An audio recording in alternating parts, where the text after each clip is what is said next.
On Thursday, July 12, of human settlement, third visit to China, mission accomplished and vision fulfilled. For her journey to China in 1979, reflected a friendship between two nations, a firm bonding, their growing and deepening relationship.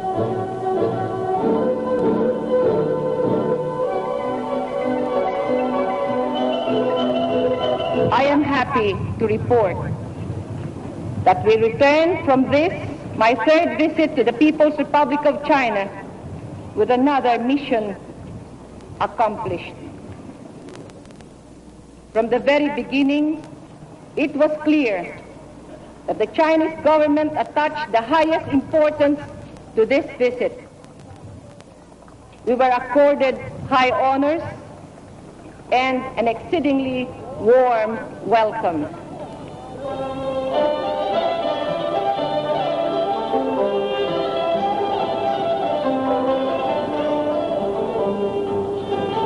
Upon Mrs. Marcos's arrival in Peking on July 6, the brief but warm welcome demonstrated the high esteem of the Chinese government for the First Lady.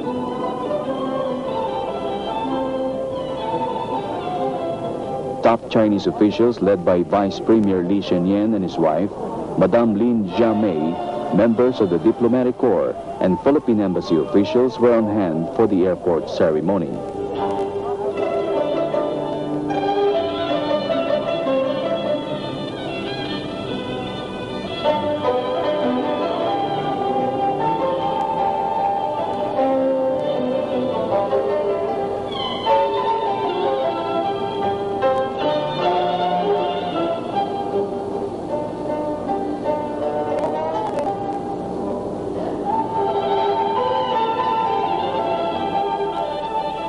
Immediately after arrival, Mrs. Marcos and her official party, accompanied by Vice Premier Li Shenyan, who was to serve as her official host for the visit, were taken to the State Guest House, a beautiful villa in the outskirts of Peking.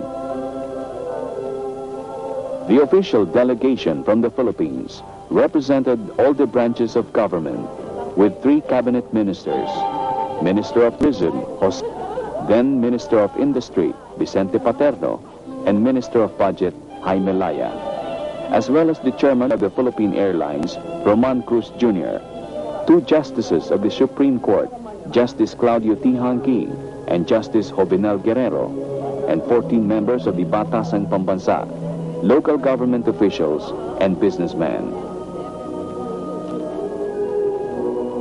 The State Guest House is situated in a lovely estate with carefully tended gardens. The complex was built in 1959 on the 10th anniversary of the People's Republic of China.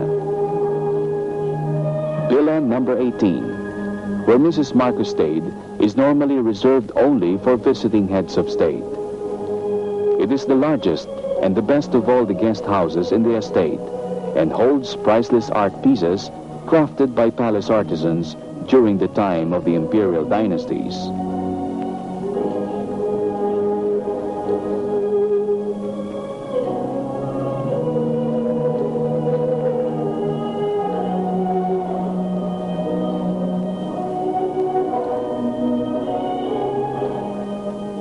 That same afternoon, Mrs. Marcos met with Chairman Hua Kuofeng, Premier of the State Council of the People's Republic of China, and Chairman of the Central Committee of the Chinese Communist Party.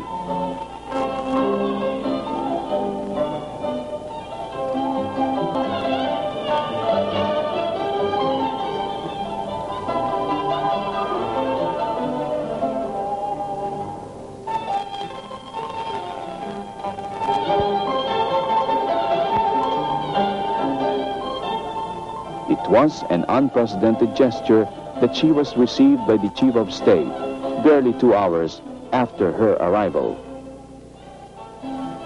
Their 65-minute conversation took place at the East Hall of the Great Hall of the People.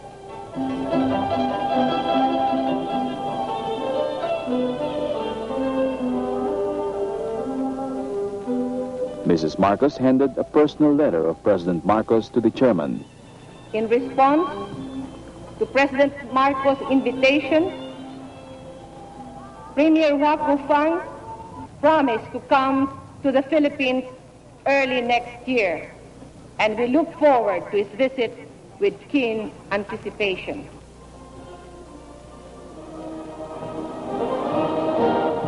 That evening, a state banquet was tendered in her honor at the Great Hall of the People.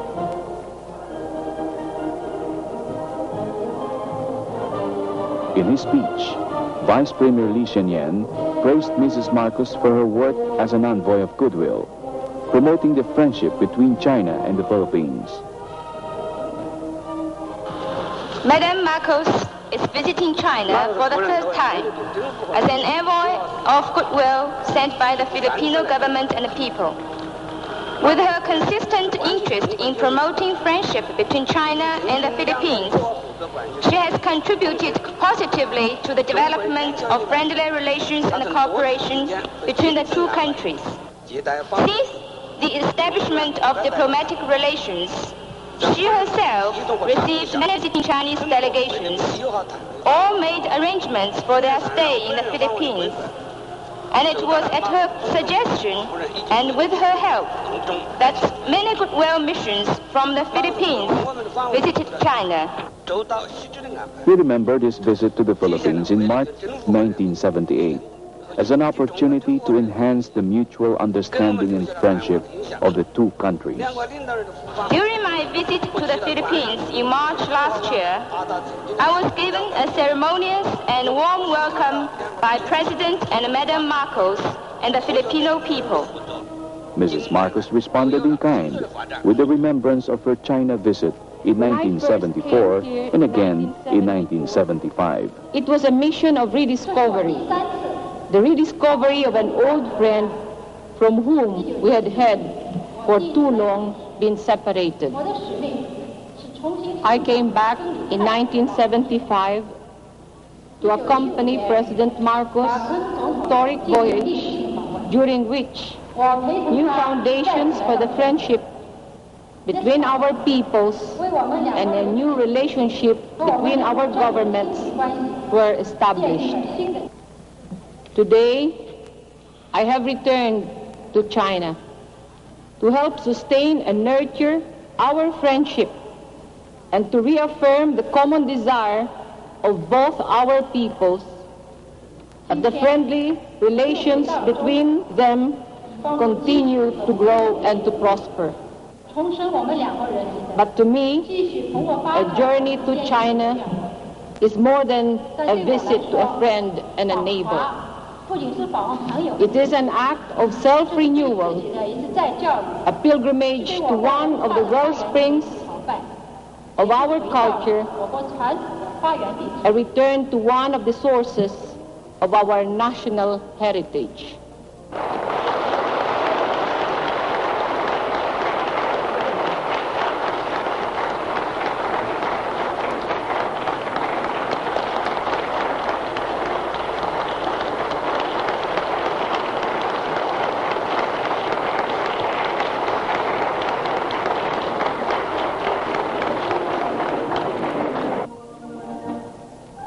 The following day, Mrs. Marcos was to confer even longer with Vice Premier Lee Hsien-Yuen and later with Vice Premier Deng Xiaoping. It was the first meeting of Mrs. Marcos with Vice Premier Deng at the Singkiang Hall of the Great Hall of the People. Deng was the official escort to President Marcos on the latter's visit to China in June 1975. That afternoon, he told Mrs. Marcos that he had very good memories of the visit by President Marcos. We had several unusually long, serious discussions with Their Excellencies Deng Xiaoping and Lee Hsien-Yuen, both of them Vice Premiers of the State Council and Vice Chairman of the Communist Party of the People's Republic of China. From them, we obtained a deeper understanding of China's position on regional and global issues and the urgent questions that confront us in Southeast Asia. Vice Premier Deng Xiaoping volunteered to declare that China was committed to stand by the Philippines should our security be threatened. At the same time, I believe that our conversations with China's leaders gave them a clearer understanding of our situation here in the Philippines and the problems that we face as a people. The Filipino Assemblyman paid a courtesy call on Vice Premier Ngopay Ngawang Jimmy of the NPC Standing Committee.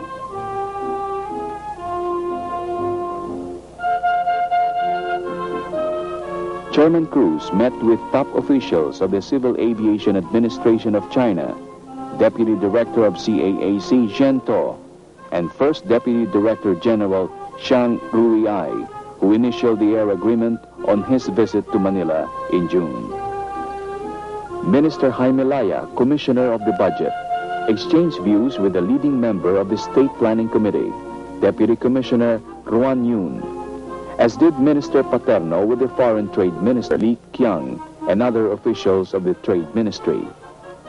They too have formed new bonds with the Chinese leadership and people. It is personal bonds like this which strengthen the relations between countries and peoples. As a noble gesture of understanding and friendship, China's leaders agreed to help us meet our urgent need for additional supplies of high-quality oil and refined petroleum products, which are badly needed by our farmers, fishermen, jeepney drivers, and all of our people.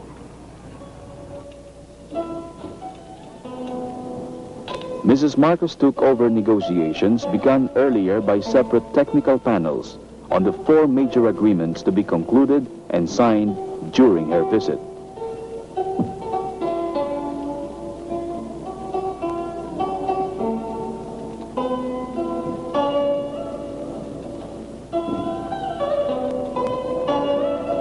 Her visit on Sunday morning with the widow of Zhou Enlai touched memories.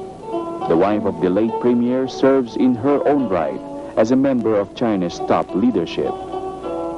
She received Mrs. Marcos in her home on a government estate outside Peking. Mrs. Marcos brought gifts from home, special mementos of Philippine craftsmanship. Mrs. Marcos had of course met the late Premier Zhou Enlai, and so her visit now could not but evoke a nostalgic remembrance of a revered man who had played a major role in the historic transformation of the country.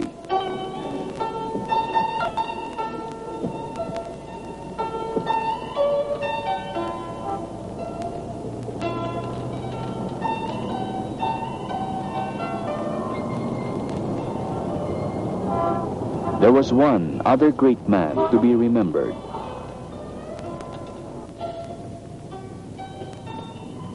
On Saturday morning, Mrs. Marcos paid homage to the memory of Chairman Mao Zedong. The long lines of Chinese and foreigners stand 4 abreast in Tiananmen Square, awaiting their turn to enter the mausoleum to view the remains of China's great leader. The Memorial Hall was opened in September of 1977, the first anniversary of his death. It stands as a massive monument of the Chinese people's awe and reverence for the revolutionary hero. The mausoleum had been built with contributions from all the different regions of the country by way of materials and labor. Inside the second chamber, Chairman Mao's body lies encased in a glass sarcophagus, dressed in the revolutionary gray tunic famed all over the world and draped with the red and gold flag of the Republic.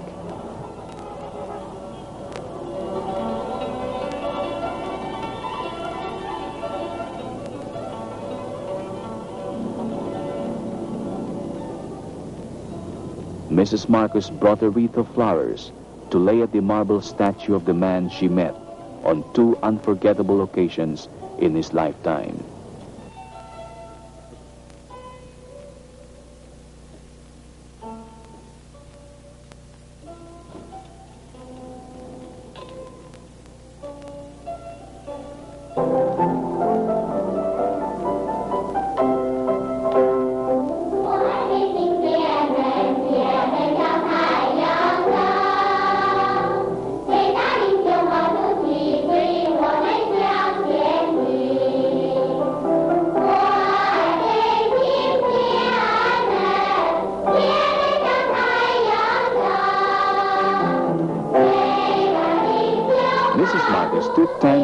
over the largest children's palace in Peking, in Coal Hill Park, which used to be imperial gardens in the Yin, Ming, and Qing dynasties.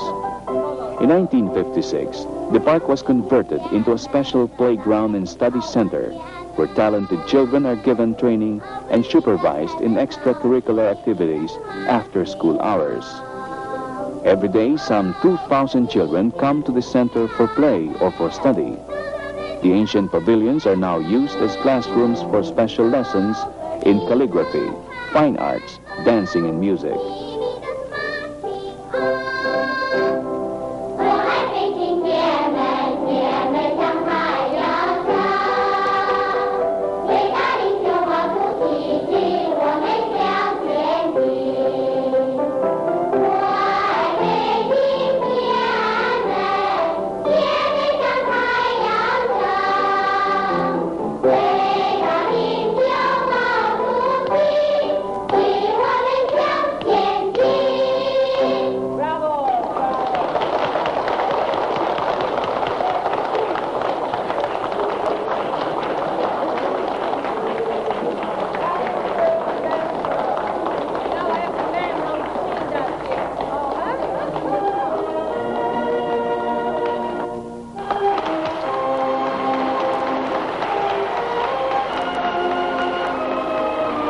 The signing of the agreements on the eve of her departure and the high point of the visit took place in a spirit of exultation and triumph. Embodied in the oil agreement was China's pledge to supply the Philippines with crude oil, including higher grade oil on a stable basis over at least the next 7 years, and to give the Philippines priority as China's oil supplies increase. The agreement on long-term trade, on the other hand, provides for the purchase by China of larger volumes of Philippine sugar, copper concentrate, and coconut oil in return for China's petroleum. The total value of Philippine trade with China is expected to reach $2 billion from 1979 to 1985. The trade agreement lays the basis for other forms of economic cooperation, including the establishment of joint ventures between Filipino corporations and Chinese organizations. An example would be the forthcoming projects for Philippine corporations to build, manage, and operate hotels in China. The air agreement promises still closer links between Filipinos and Chinese, facilitating their visits with one another as Philippine Airlines and the Civil Aviation Administration of China connect the cities of Manila, Canton, and Peking with twice-weekly flights. And recognizing the importance of culture in international relations, a cultural agreement would serve to structure the extensive forms of cultural exchange undertaken in recent years and in the future. In short, the agreements on trade, oil, air, hotel, construction, and culture fulfill the expressed desire of both countries for more trade and cultural contacts, and mark the beginning of a more dynamic and expansive partnership between the two nations.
The North Korean ambassador to Peking, Jong Myung-soo, had coursed a request through Philippine Ambassador Narciso Reyes to be permitted to hand personally to the First Lady a letter of invitation to visit Pyongyang. In the evening of the banquet, the North Korean envoy reiterated to the First Lady his government's desire to establish diplomatic relations with the Philippines without having to break Philippine diplomatic relations with South Korea. The farewell banquet given by Mrs. Marcos on Sunday evening reflected the mood of exuberance felt by both Filipino and Chinese guests.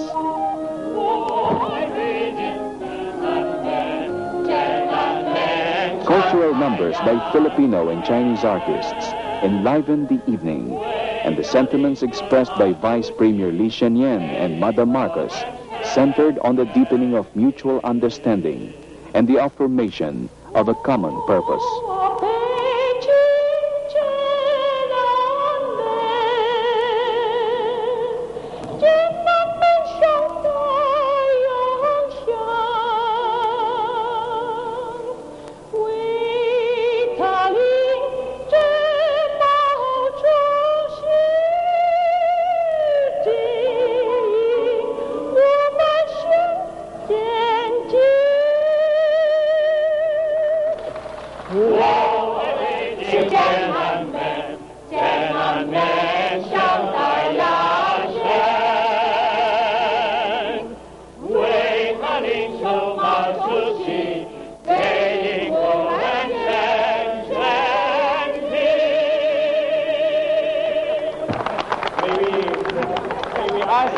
Everybody to please join, because we believe that two nations who sing together will stay together. 现在请大家跟我们一起唱这支歌，因为我们相信，如果两个国家能够一起唱歌的话，一定能够。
In recent years, current Chinese leadership has emphasized the themes of modernization and technological progress.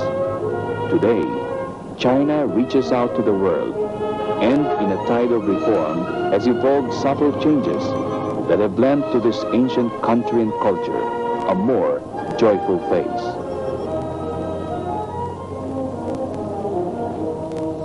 Since I was last in China, there have been many changes in that country. There is a marked rise in the standard of living and a heightened spirit of confidence and determination.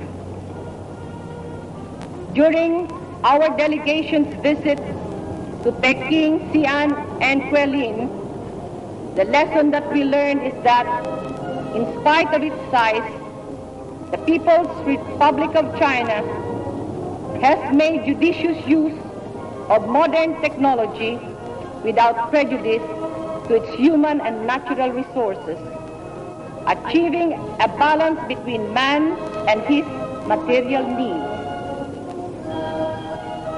China has not sacrificed human values to progress, nor have the old-fashioned virtues been lost to the demands of technology, ideology, and international politics. These are the very same humanist principles that have guided us in the new society, particularly in our efforts in the Ministry of Human Settlement, where we seek to coordinate the delivery of basic services to the people, especially in the rural areas. 5 years may seem like such a short time. Against the background of almost 25 years of mutual isolation, the period seems but a fleeting moment. The renewed friendship between China and the Philippines marks a half-decade in 1979. And yet, the brief interlude has seen both nations join in a venture of discovery and learning, regaining on the losses of the past, and looking ahead to a future of mutual understanding, respect, and cooperation.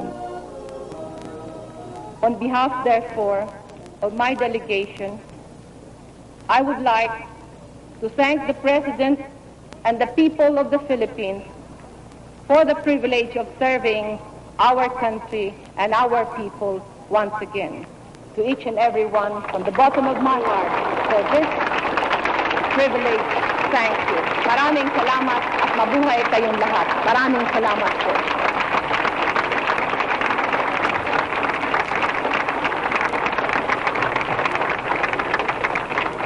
And now may I... The agreement signed in Peking with Vice Premier Lee Hsien-Loong to President Marcos.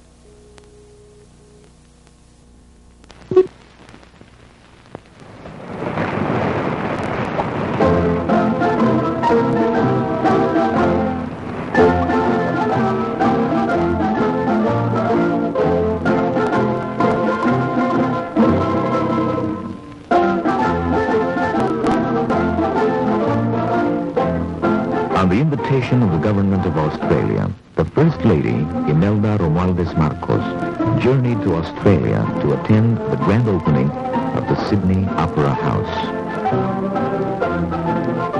On hand to welcome Mrs. Marcos were representatives of the Prime Minister's office, Australian state and city officials, Philippine Ambassador to Australia, Gregorio Abad, and members of the Filipino community.